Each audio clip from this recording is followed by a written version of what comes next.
청취자 여러분 안녕하십니까. YTN 라디오 수도권 투데이 장원석입니다. 성면은 일찍이 1980년대부터 세계보건기구가 1급 발암물질로 규정했습니다. 그럼에도 우리 건물 내장재에 여전히 성면물질이 남아있어서 걱정이 큰데요.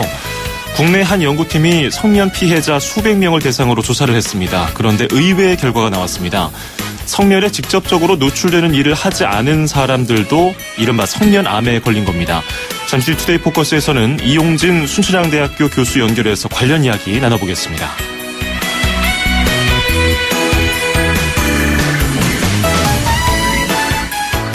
오늘 아침 앵커가 뽑은 수도권 뉴스입니다. 인천시가 다음 달부터 중증 장애인 자립생활센터 한 곳을 추가 운영한다고 밝혔습니다.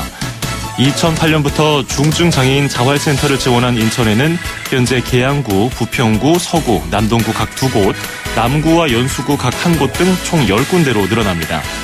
인천시에 따르면 장애인 2,300여 명이 시설을 이용하고 있는데요. 이번 추가 운영으로 200명 정도가 더 혜택을 본다고 합니다. ELO의 All Over the World 띄워드리면서 2017년 8월 30일 수도권 투데이 시작합니다.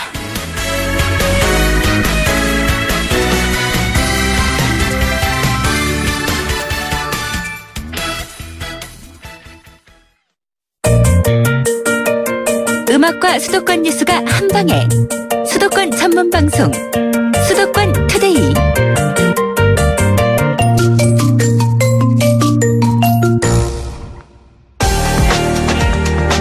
투데이 포커스. 보통 성면으로 인한 피해를 입은 사람 하면 광산이라든지 공사장에서 일했을 것으로 추정이 되죠. 그런데 국내 한 연구팀이 악성 중피종, 이른바 성면암에 걸린 피해자 411명을 조사해보니까 성면과 직접적인 일을 하지 않은 경우가 45%였습니다. 심지어 17명은 성면이 묻은 옷을 빨래하다가 암에 걸렸습니다. 오늘 이 문제 다뤄보겠습니다. 순천향대학교 성면환경보건센터장인 이용진 교수 전화 연결돼 있습니다. 교수님 안녕하세요. 예, 안녕하세요. 예. 세계보건기구가 1987년에 1급 발암물질로 성면을 지정을 했는데 이후에 우리나라에서도 뭐 만드는 것 그리고 쓰는 것도 다 금지가 돼 있지 않습니까? 언제부터 금지가 됐죠? 예. 국내에서는 성면 생산이 1930년대 중반부터 이제 주로 이제 채굴을 많이 했어요. 예. 군수분배를 해가지고. 근데 이제 이게 산업화되면서 한 60년대에 주로 많이 사용됐고, 우리나라에서 성면 사용을 금지한 거는 2007년도 1월부터 이제 단계적으로 건축물이라든가 자동차 마찰재 브레이크 라이닝 이런 걸 좀 이제 금지시켰고, 이제 그 다음에 2009년도부터는 성면이 0.1% 이상 함유된 제품은 사용을 하지 말라. 또 제조나 유통도 하지 말고 수입도 금지하라. 이렇게 이제 법을 좀 바꿨습니다. 예. 전면적으로 이제 성면 사용을 금지시킨 거는 2015년도 약 4월경부터 해가지고 과거에 이제 대체품 개발되지 않은 군승이라든가 화학설비용 그런 제품들도 이제 2015년 4월부터는 전면 금지하는 거로 지금 법을 시행하고 있습니다. 예. 교수님께서 아무래도 오랫동안 성면 연구를 진행해 오셨기 때문에 성면 관련된 질문을 자세히 좀 드려볼게요. 이 성면이 우리가 대표적으로 알려진 바로는 건축 자재에 많이 쓰이는 것으로 알려져 있는데 화장품이라든지 수술 도구 등에도 많이 쓰였더라고요. 성면이 왜 이렇게 많이 쓰였습니까? 성면은 주로 이제 암석에 이제 성면 이제 열수작용이라든가 이제 압력에 의해 가지고 생기는데 예. 이제 사실은 열에 강합니다. 열에 강하고 전기가 통하지 않고 불에도 잘 안 타다 보니까 우리가 건축자재로 주로 많이 사용됐고 또는 이제 자동차 브레이크 열에 강한 거 그다음에 전기에 안 통하다 보니까 가전제품 같은 데도 많이 좀 들어가 있습니다. 또 하나는 화학적인 제품에 어떤 산성이라든가 화학적 물질이 잘 안 되다 보니까 아주 여러 용도로 많이 쓰였죠. 그래서 성면은 사실은 현대에 들어와서 쓰인 게 아니라 과거 고대 그리스 로마 시대부터도 사용을 했습니다. 예. 이런 장점이 있어서 널리 쓰여왔는데 이제 건강에 직접적으로 안 좋다고 알려지면서부터는 이것을 이제 피하게 됐지 않습니까? 근데 성면 가루가 굉장히 작은 물질이죠. 그렇죠. 예. 이게 제가 찾아보니까 미세먼지가 머리카락의 한 7분의 1 크기, 초미세먼지가 머리카락의 30분의 1인데 예. 머리카락의 5천분의 1이라고 하더라고요. 예, 맞습니다. 이게 네, 도대체 몸에 들어가면은 빠져나올 수가 있는 건가요? 어렵습니다. 이게 지금 이제 말씀하신 것처럼 예. 성면은 그 직경이 머리카락이 한 5천분의 1로 아주 눈에는 보이지 않고 예. 전자현미경이라든가 이렇게 좀 이런 거를 볼 수가 있는데 이게 그 직경이 작다 보니까 가볍고 한번 그 비싼 데서 공중에 떠다니면은 한 24시간 이상 붕붕붕 떠다닙니다. 그러다가 약 2km까지 날아가서 우리가 이제 사람들이 이제 그 호흡을 하지 않습니까? 예. 그 호흡 통해서 폐에 침착이 되면은 요게 그 성면 자체가 바늘처럼 길고 날카로워가지고 폐에 한번 들어가서 잘 박혀가지고 빠져나오지가 않습니다. 예. 그래서 이제 그 부위에 이제 뭐 염증이 생겨가지고 여러 가지 이제 성면이 이제 딱딱하게 굳는 질병도 생길 수도 있고 또 그 염증에서 나오는 분비물로 인해서 이제 암 같은 것도 발생될 수가 있습니다. 예. 네. 주로 폐 쪽에 암을 일으키는 건가요? 예, 주로 이제 폐 쪽에 이제 암을 일으키는데, 예. 사실 이제 이 국제 그 성면 전문가 회의, 뭐 국제 암연구소 이런 데에서는 폐뿐만 아니라 후두나 난소에도 성면에 의해서 발생 가능한 암으로 좀 정하고 있습니다. 예, 난소까지 영향을 주는군요. 예, 2011년도 1월에 성면 피해 구제법이 시행된 이후에 파악된 피해자 수도 많죠. 예, 많습니다. 예, 암 환자들을 포함해가지고 한 2천여 분이 좀 넘습니다. 예. 이게 대표적인 성면 질환 하면은 사망률도 굉장히 높은 악성 중피종이라는 병이 있던데 이 병은 뭔가요? 이른바 성면암으로 불리는 거 아니겠습니까? 예, 이제 악성 중피종은 자꾸 이제 일반 이제 우리 국민들이 이제 성면암으로 이제 주로 인식을 하게 된 이유가 이 악성 중피종은 약 80% 이상의 성면 관련돼서 발생되는 암입니다. 근데 약 20% 정도는 원인을 찾기가 굉장히 어렵습니다. 뭐 바이러스에 의해서 온다는 설도 있고, 또 이제 방사선 노출이 돼서 또 올 수도 있다, 뭐 이런 얘기도 있는데, 근데 그거를 규명하기가 굉장히 어렵고. 예. 그러다 보니까 이제 성면 관련성 암은 악성 중피종 대표적으로 이제 따지는데, 이게 되게 악성 중피종은 우리가 이제 아까 그 호흡을 통해서 이제 그 폐 성면 가루가 들어오지 않습니까? 예. 요 들어온 우리 성면이 늑막이나 그 복막, 쉽게 말하면 우리 그 장기를 싸고 있는 막이 이제 이중막이 있는데 중피라고 보통 얘기를 합니다. 그래서 이제 그 중피 세포에 뚫고 들어가가지고 거기서 발생되는 암이라고 그래가지고 중피 생긴다고 해서 중피종입니다. 그래서 그래서 악성 중피종이라고 보통 얘기를 합니다. 그렇군요. 그런데 이번에 그 성면과 관련한 연구 보고서 내신 것을 보니까 악성 중피종, 이른바 성면암에 걸린 사람 중에서 직접적으로 뭐 성면 광산에서 일하는 사람이라든지 건축물 폐기하는 일을 하지 않은 사람들도 포함이 많이 돼 있더라고요. 이게 어떻게 된 일일까요?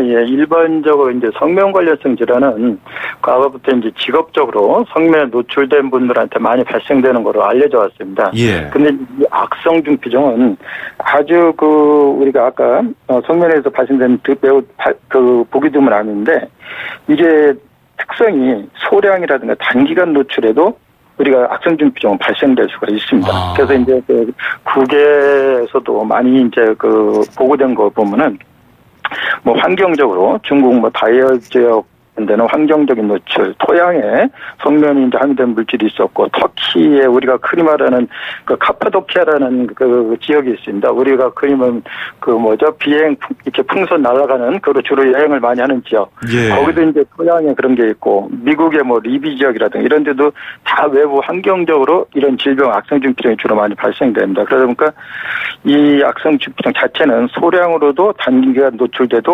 발생될 수 있다. 이런 문제점이 있어가지고 본인이 직접적으로 일을 안 해도 시대 환경적인 노출이라든가 아니면 실내 인테리어 또는 이제 같은 동거했던 가족들 중에 어떤 성면 관련된 일하는 사람들 옷에 묻어와서도 노출돼가지고 가족들한테도 올 수도 있는 그런 상황이 됐습니다.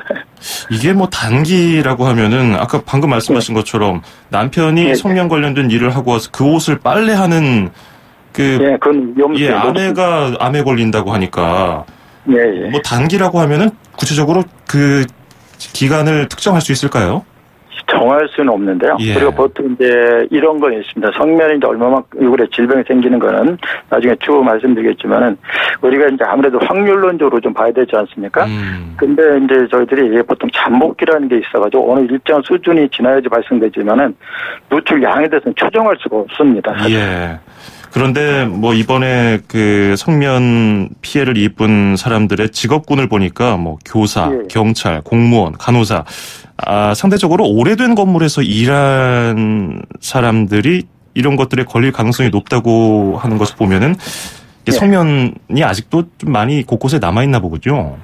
그렇죠. 예, 이제 저희들이 성면에 따라서 이제 우리가 노출을 갖다가 크게 이제 세 가지 파동으로 보통 얘기를 하는데, 예. 1차 노출 파동 같으면 성면을 직접 이제 채굴 하거나 광산 같은 데서요.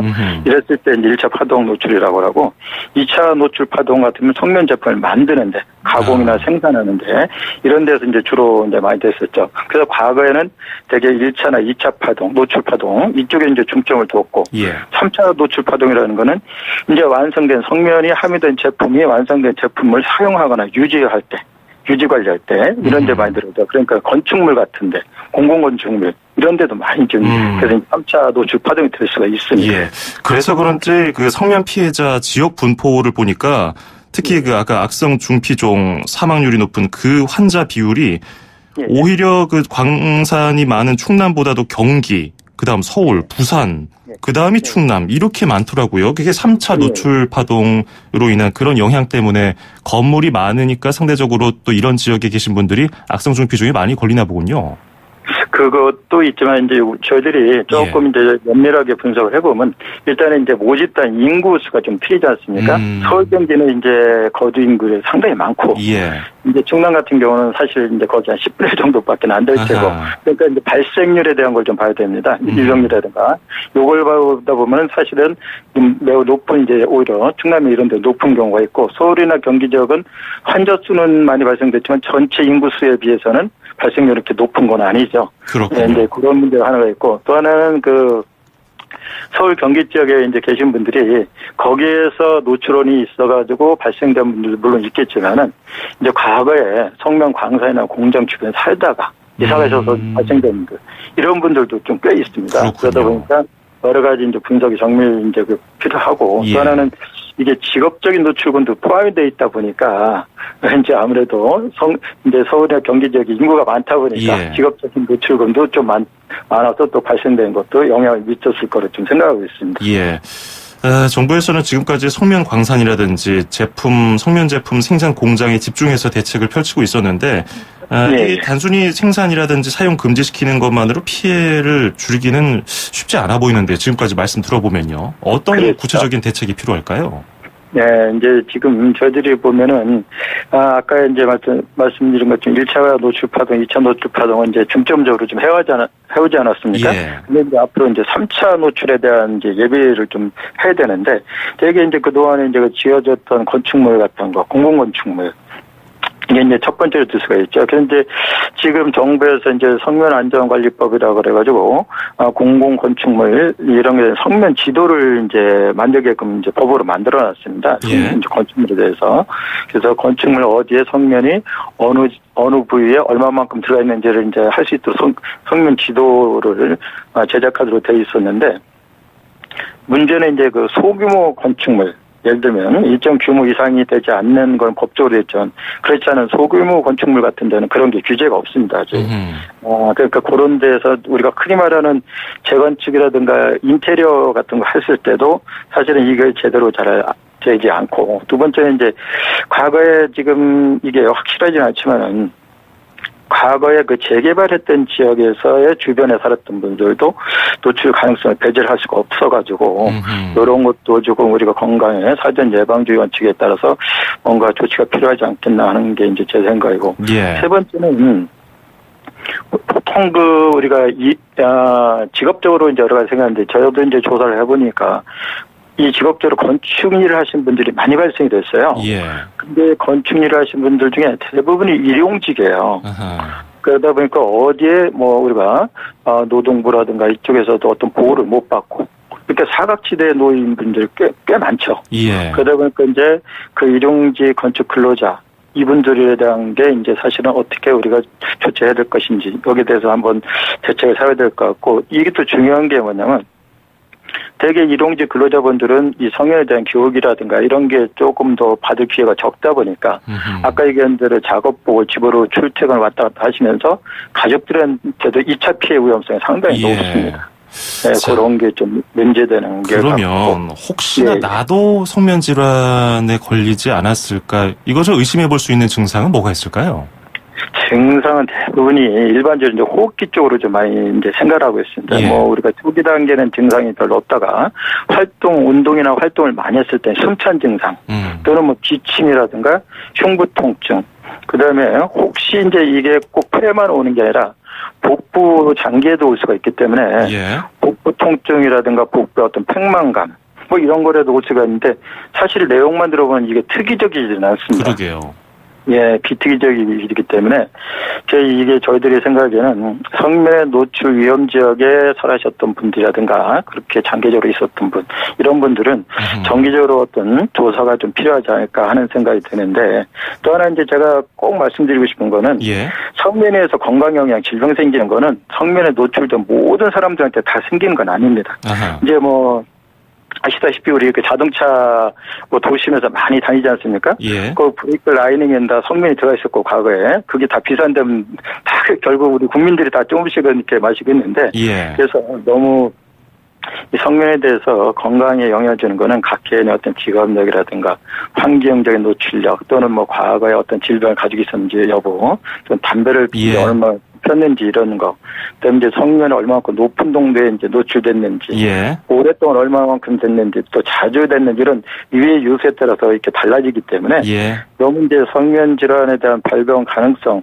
쉽게 위험성을 알고 노출을 피하는 거는 주의가 필요하지만은. 예. 뭐 막연하게 불안감은 갖지 않았으면 좋겠다 하는 제 생각입니다. 예, 알겠습니다. 오늘 성면에 대해서 어떤 점을 조심해야 하고 또 어떤 궁금증들에 대한 해답을 그리고 뭐 답변을 들어봤습니다. 오늘 고맙습니다. 예, 감사합니다. 네, 지금까지 순천향대학교 성면환경보건센터장인 이용진 교수와 함께했습니다.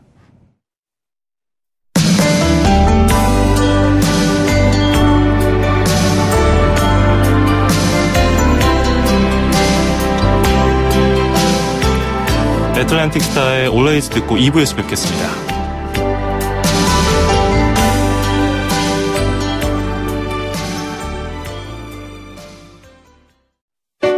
(2500만) 수도권 청취자를 위한 모든 소식이 한자리에 YTN 뉴스 FM 수도권 투데이 FM 94.5MHz YTN 뉴스 FM 수도권 투데이 2부입니다. 저는 아나운서 장원석입니다. 광고 전해드리고요. 잠시 뒤에 서울시와 경기도 소식으로 이어가겠습니다. 서울, 경기, 인천, 찍고! 수도권 정부의 핵심이 바로 여기에 수도권 행정탐방. 수도권 행정탐방 수요일 순서 서울시 소식 들어보겠습니다. 강진동 교통운영과장 연결되어 있습니다. 과장님 안녕하세요. 네, 안녕하세요. 예, 저희가 어제인가요? 한번 전해드린 바도 있는데 서울에서 중심가인 종로 이 교통체증 때문에 많은 분들이 불편을 겪으셨는데 대중교통 또 보행자 중심으로 개편된다고 들었습니다. 어떤 내용인지요? 네, 종로가 옛날부터 운정가로 불리던 시절이 있었습니다. 예. 그만큼 사람들이 많이 모여들던 그런 시절이 있었는데요. 그런 과거의 종로의 모습을 되찾기 위해서 이번에 교통 측면에서 어떤 기능들을 좀 변화시키려고 하고 있습니다. 그래서 예. 가장 큰 변화는 이 종로 구간 내에 중앙버스 전용 차로를 설치하게 되었는데요. 원래 이제 가로변에 중앙차로가 있었는데 이걸 중앙으로 이전을 해서 망우동에서 마포까지 도심과 동서축을 완전하게 연결하는 대중교통 네트워크를 완성하게 되는 거고요. 이와 함께 이제 그동안에 종로를 통과하던 많은 버스 노선들 중에 단순히 통과하거나 회차하는 버스 노선도 조정을 좀 하게 되었습니다. 그렇게 예. 되면 대중교통을 이용하시는 특히 버스를 타고 다니시는 분들은 한 30% 정도 속도가 좀 빨라지고 정시성도 확보가 될 것으로 예상을 하는데요. 이러면서 그 8차로로 왕복으로 8차로로 돼 있던 도로 공간을 6차로로 좀 줄이게 됩니다. 그러면 이 줄이게 되는 공간으로 일부는 중앙차로 승차대로 활용을 하고요. 예. 일부는 시민 누구나 쾌적하고 안전하게 다닐 수 있는 그런 보행 공간으로 시민들에게 돌려드릴 예정에 있습니다. 예. 특히 최근에 그 따릉이라든가 공공자전거를 부르는 따릉이라고 하는데요. 예. 뭐 일반 시민들도 그렇고 일반 자전거들도 많이 이용이 늘어나고 있는데 이런 분들을 위한 자전거 전용 도로라든지 차로라든지 이런 것들을 계획을 하고 있는데 이런 것들은 서울지방경찰청이나 종로구청하고 얘기를 좀 해서 협의하는 중이라고 말씀드릴 수 있겠고요. 뭐 결과론적으로 말씀드리면 과거에는 자동차의 편의나 속도를 최우선으로 이제 만들어지는 도로들 중에 특히 서울시 도심에 있는 도로들은 자전거라든가 대중교통이라든가 다른 수단이나 보행자, 특히 사람들 중심으로 어떤 교통의 기능이나 패러다임이 바뀌고 있다. 이게 최종적인 결론이라고 말씀드릴 수 있겠습니다. 네. 그 종로에 중앙버스 전용 차로를 설치하지 못했던 이유가 여러 가지가 있었는데요. 구체적으로 뭐가 있었습니까? 뭐 시민들께서 잘 아시는 것처럼 종로는 상당히 많은 차가 다니는 곳 중에 하나입니다. 예. 뭐 그러다 보니 공사를 하게 되면 차량 정체도 많이 늘어나게 되고 또 아까 말씀드린 것처럼 버스 노선도 상당히 많아서 이런 것들이 조정이 가능한지 또 뭐 산업이나 경제나 문화나 이런 여러 가지 이해관계자들이 복합적으로 얽혀있는 공간이다 보니 이런 분들을 설득할 수는 있는지 뭐 이러한 다양하고 복잡한 문제들이 있어서 추진이 좀 어려웠었는데요. 예. 이번에 요 사업을 하면서 중앙버스 전용차로 설치 사업 중에는 유일하게 거버넌스 용역이라고 하는 소통이라는 카드를 꺼내 들었습니다. 그래서 사업을 추진하기 전부터 주변 상인이라든가 이해관계자들을 한 10개월 동안 100여 차례 이상 만나면서 이분들이 원하는 것은 무엇인지 좀 들어보고 예. 그 원하는 요구사항들을 이 공간 안에 담아낼 수 있는지들에 대해서 소통을 하고 동의 절차를 거쳤다고 말씀드릴 수 있겠고요. 예. 뭐 시간은 좀 많이 걸렸지만 시민들의 이해와 공감, 동의를 얻어내서 사업을 추진할 수 있게 되었다. 이렇게 말씀드리겠습니다. 예. 자, 그런데 그 도로가 다른 용도로도 많이 쓰이는 곳이기 때문에 버스 정류소를 설치하기에 적합하지가 않다는 지적도 있지 않았습니까? 그래서 이번에 조금 비싸도 이동형 버스 정류소를 설치한다고 들었는데요. 네. 뭐 다른 곳에도 있나요? 이게 뭐 안정성에는 문제가 없을까요? 일단 뭐 그 중앙에 설치하는 승차대 중에는 이동형, 그러니까 언제든지 바깥으로 빼낼 수 있는 승차대로 만드는 거는 뭐 세계에서 최초로 시행한다고 말씀드릴 수 있는데요. 예. 일단 방금 말씀 주신 것처럼 종로는 뭐 대한민국에서도 제일 대표적인 가로이기 때문에 예. 뭐 연등 행사뿐만이 아니라 타종 행사도 있고 앞으로도 많은 행사들이 종로에서 자주 열리기도 하고 열릴 것으로 예상이 되는데 승차대라고 하는 도로의 구조물이 도로의 가운데 위치하게 되면 그런 행사하는 데 지장을 받을 수 있어서 이런 것들을 좀 이동할 수 있을까라는 고민을 하게 되었고 저희가 이에 대해서는 여러 가지 관점에서의 안전도 측면이나 또 이동성 측면이나 이런 것들을 검토를 해서 예를 들어 악천후시에도 뭐 폭풍이라든가 태풍이라든가 자연재해에서도 또 외부 충격에 대해서도 안전할 수 있는 그런 충분한 검토를 거쳐서 이번에 세계 최초로 하게 되었습니다. 예. 근데 8차선, 왕복 8차선에서 6차선으로 줄고, 뭐, 버스 노선도 조정이 되는데, 뭐, 교통 상황이라든지 좀 불편이 따를 것 같은데, 이거 어떨까요? 좀 짧게 들어볼까요? 네, 역설적으로 말씀드리면, 길이 막힌다고 도로를 넓히게 되면 차량들이 더 들어오게 되죠. 그래서 또 막히게 됩니다. 그래서, 그런 관점들에서 세계 도시들도, 차량 중심보다는 보행자 중심으로 이제 많은 정책의 패러다임이 바뀌고 있는데요. 서울에서도 이런 정책을 우려한 분들이 많이 계신 것으로 알고 있습니다. 그런데 종로의 경우에는 저희가 조사를 해봤더니 단순히 통과하는 차량, 종로의 목적지가 아닌 단순히 통과하는 차량들은 21% 정도 차지하더라고요. 그래서 이런 부분들에 대한 우회를 마련하게 되면 승용차 통행 소통은 뭐 조금 나빠질 수는 있지만 예. 대중교통이 좋아지기 때문에 그만큼의 순기능의 역할을 할 수 있을 거라고 보고요. 예. 뭐 이용하시는 분들은 좀 불편하시더라도 다른 경로를 이용하시거나 도심을 가로지르는 통행은 좀 자제해 주시면 그만큼 활기찬 종로를 만들 수 있을 거로 예상하고 있습니다. 예, 이제 다음 달부터 공사가 시작돼서 3개월 정도는 좀 고생하실 텐데요. 시민분들은 이 점 참고하시길 바라겠습니다. 오늘 말씀 잘 들었습니다. 고맙습니다. 네, 감사합니다. 네, 지금까지 서울시 교통운영과 강진동 과장이었습니다. If there's one thing I know, true love will never change. I already gave my heart away. 크리스턴 그레이의 My Love is Real 듣고요. 경기도 소식 만나봅니다. There's nothing I want more than for you to understand. I'm trying to get better for you. 출입처 기자들의 수첩을 살짝. 가장 빠른 수도권 소식을 전해드립니다. 여기는 출입처입니다. 네, 매주 수요일 아침은 경기도 소식 알아보고 있습니다. YTN 취재기자 연결되어 있는데요. 김학무 기자와 함께합니다. 안녕하세요. 네, 김학무입니다. 예, 지난 주말에 평택의 국제대교 상판과 교각이 무너지는 사고가 발생했는데 사고 원인 밝혀졌습니까? 네, 아직 그 정확한 원인은 밝히지 않았습니다. 예. 평택시와 국토교통부의 사고조사위원회가 구성돼서 정밀조사를 벌이고 있는데요. 정확한 원인 규명에는 시간이 좀 더 걸릴 것으로 보입니다. 조사위원회는 이번 공사가 상판을 따로 제작해서 교각 위에 올린 뒤 앞으로 밀어서 완성하는 방식인 압출 공폭이 사용됐는데 이 방식은 기존 교량 공사에 많이 사용되고 있는 안전적인 방식이라고 말합니다. 예. 다만 이 국제대교는 왕복 4차로로 국내에서 이 기술을 적용한 공사로는 가장 넓다는 점이 특이한데요. 이에 따라 상판 제작이 부실해서 붕괴했거나 또 교각이 부실하게 시공돼서 무너지지 않았나 하는 부실 공사가 원인일 것이라는 의견이 나오고 있습니다. 사고가 난 부분에 5개의 교각 가운데 교각 1개가 무너졌기 때문입니다. 예.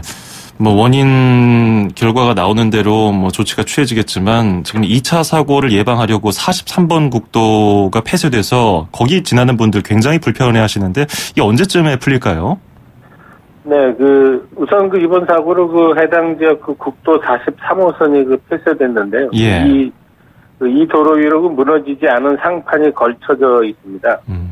지난 26일부터 5일째 교통이 통제되고 있는데요. 통제되는 구간은 사고 지점을 중심으로 14km 구간입니다. 이곳은 충남이나 세종 지역에서 수도권으로 연결되는 자동차 전용 도로이고 또 수원 화성간 고속도로로 연결되는 도로라 하루 평균 6만 5천 대 차량이 지납니다. 또 부근에 단업단지가 많아서 평일에도 통근 차량으로 북적이는 도로인데요.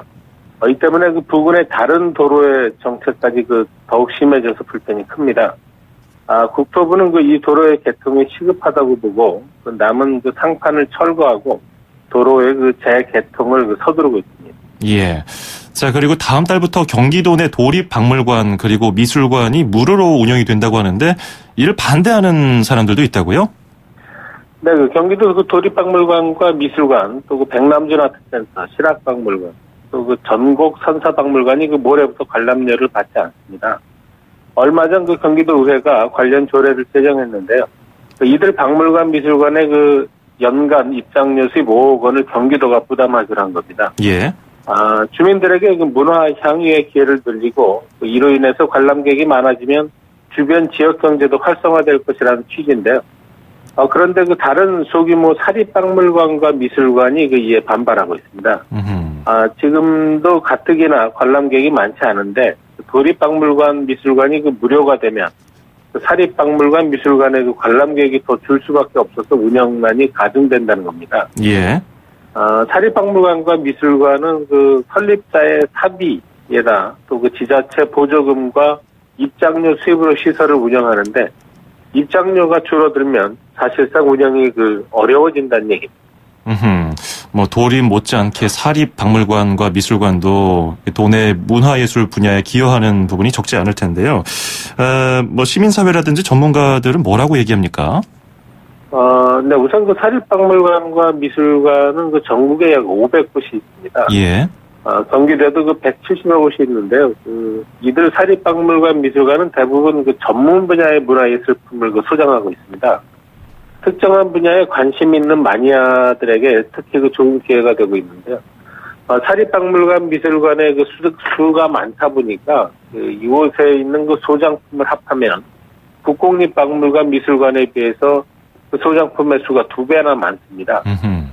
또 이들 사립박물관 미술관에서도 규모나 횟수면에서 국공립보다는 적지만 다양한 체험과 교육 프로그램을 운영하고 있어서 문화사회적인 활동을 하고 있는데 이런 점 때문에 경기도에서도 도회가 도립박물관 미술관 무료 조례를 제정할 때 반대 의견을 보이기로 했었습니다. 어쨌든 모레부터 도립박물관 미술관이 무료화되는데요. 예. 이를 계기로 사립박물관 미술관의 활성화를 위한 대책도 함께 검토할 것으로 추적되고 있고요. 도의회도 앞으로 여론 향방에 따라서 지원 방안을 마련하겠다고 밝혔습니다. 그렇군요. 알겠습니다. 오늘 소식 잘 들었습니다. 고맙습니다. 네, 고맙습니다. 네, 지금까지 YTN 김항모 기자였습니다.